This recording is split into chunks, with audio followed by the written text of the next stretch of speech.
നമസ്കാരം. KH ന്യൂസിലേക്ക് സ്വാഗതം. സംസ്ഥാനത്ത് അതിശക്തമായ മഴ തുടരുന്നു. ബംഗാൾ ഉൾക്കടലിൽ പുതിയ ന്യൂനമർദ്ദം രൂപപ്പെട്ട സാഹചര്യത്തിൽ അടുത്ത 5 ദിവസം പടിഞ്ഞാറൻ കാറ്റ് കേരളത്തിന് മുകളിൽ ശക്തമായി തുടരാനാണ് സാധ്യതയെന്ന് കേന്ദ്ര കാലാവസ്ഥാ വകുപ്പ് മുന്നറിയിപ്പ് നൽകി. Kerala hotel and restaurant association Pathanamthitta ജില്ലാ കമ്മിറ്റിയുടെ നേതൃത്വത്തിൽ ഹോട്ടലുകൾക്കെതിരെ സോഷ്യൽ മീഡിയയിൽ കൂടി വ്യാജ പ്രചരണം നടത്തുന്നവർക്കെതിരെ പത്തനംതിട്ട അമ്പാൻ ജംഗ്ഷനിൽ നിന്ന് പ്രകടനവും സെൻട്രൽ ജംഗ്ഷനിൽ ധർണയും നടന്നു. നിരന്തരമായി ഹോട്ടലുകൾക്കും മറ്റു വ്യാപാര സ്ഥാപനങ്ങൾക്കുമെതിരെ സോഷ്യൽ മീഡിയ ദുരുപയോഗം ചെയ്ത് വ്യാപാര സ്ഥാപനങ്ങൾക്ക് പേരുദോഷമുണ്ടാക്കുകയും യഥാർത്ഥ മാധ്യമ പ്രവർത്തനങ്ങൾക്ക് ആക്ഷേപമുണ്ടാക്കുന്ന തരത്തിൽ പത്രപ്രവർത്തകൻ എന്ന ലേബലിൽ വ്യാപാര സ്ഥാപനങ്ങളിൽ ഭീഷണിപ്പെടുത്തി പണം വാങ്ങുകയും ചെയ്യുന്ന വ്യക്തികളുടെ നടപടിക്കെതിരെയാണ് KHRAയുടെ നേതൃത്വത്തിൽ സമരം നടന്നത്. കോഴിക്കോട് അരീക്കാട് റെയിൽവേ ട്രാക്കിൽ വീണ്ടും മരം വീണതോടെ ട്രെയിൻ ഗതാഗതം തടസ്സപ്പെട്ടു. ട്രാക്കിലെ ഇലക്ട്രിക്കൽ ലൈനിൻ്റെ മുകളിലാണ് മരം വീണത്. ട്രെയിൻ സർവീസുകൾ ഭാഗികമായി നിർത്തിവച്ചു. കനത്ത മഴയിൽ ബാലുശ്ശേരിയിലെ വിനോദസഞ്ചാര കേന്ദ്രമായ വയലയടയിൽ ജീപ്പ് മറിഞ്ഞ് അപകടം. യാത്രക്കാർ അപകടത്തിൽ നിന്ന് കഷ്ടിച്ചാണ് രക്ഷപ്പെട്ടത്. കനത്ത മഴയെ തുടർന്ന് സംസ്ഥാനത്തെ വിവിധ ജില്ലകളിലുള്ള പുഴകളിൽ പ്രളയ സാധ്യത.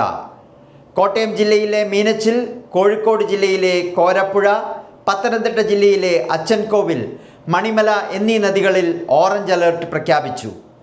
തിരുവനന്തപുരം ജില്ലയിലെ വാമനപുരം, കണ്ണൂർ ജില്ലയിലെ പെരുമ്പ, മലപ്പുറം ജില്ലയിലെ ഭാരതപ്പുഴ, കാസർഗോഡ് ജില്ലയിലെ ഉപ്പള, വയനാട് ജില്ലയിലെ കബനി എന്നീ നദികളിൽ മഞ്ഞ അലർട്ടും നിലനിൽക്കുന്നുണ്ട്.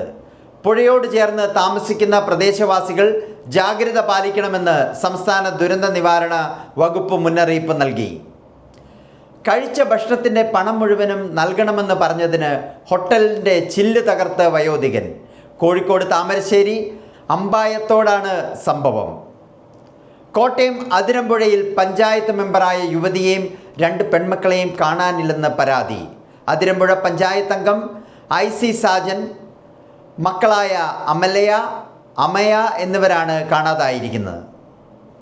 പാലക്കാട് അട്ടപ്പാടിയിൽ ആദിവാസി യുവാവിനെ കെട്ടിയിട്ട് മർദ്ദിച്ചതായി പരാതി. യുവാവിനെ കെട്ടിയിട്ട് മർദ്ദിക്കുന്നതിൻ്റെ ദൃശ്യങ്ങൾ പുറത്തു വന്നിട്ടുണ്ട്. മദ്യപിച്ച് വാഹനം തകർത്തെന്നാരോപിച്ചായിരുന്നു മർദ്ദനമെന്ന് പോലീസ് വ്യക്തമാക്കുന്നു. നിർമ്മാണം കഴിഞ്ഞ് 2 ആഴ്ച മാത്രം കഴിയവേ പെരിയമ്പലം ബീച്ചിൽ കടൽ ഭിത്തി തകർന്നു. അശാസ്ത്രീയമായാണ് നിർമ്മാണം നടക്കുന്നതെന്ന് ആരോപിച്ച് ഏറെ പ്രതിഷേധങ്ങൾക്ക് വഴിവെച്ച അണ്ടത്തോട്, പെരിയമ്പലം ബീച്ചുകളിലെ കടൽ ഭിത്തിയാണ് തകർന്നത്. പാലാ നിയോജക മണ്ഡലത്തിലെ KSEB ഉദ്യോഗസ്ഥരുടെ യോഗത്തിൽ പരാതി പ്രളയം പരിഹരിക്കാൻ നിർദ്ദേശം നൽകി മാണി സി കാപ്പൻ MLA. വാർത്തകൾ കഴിഞ്ഞു. നമസ്കാരം.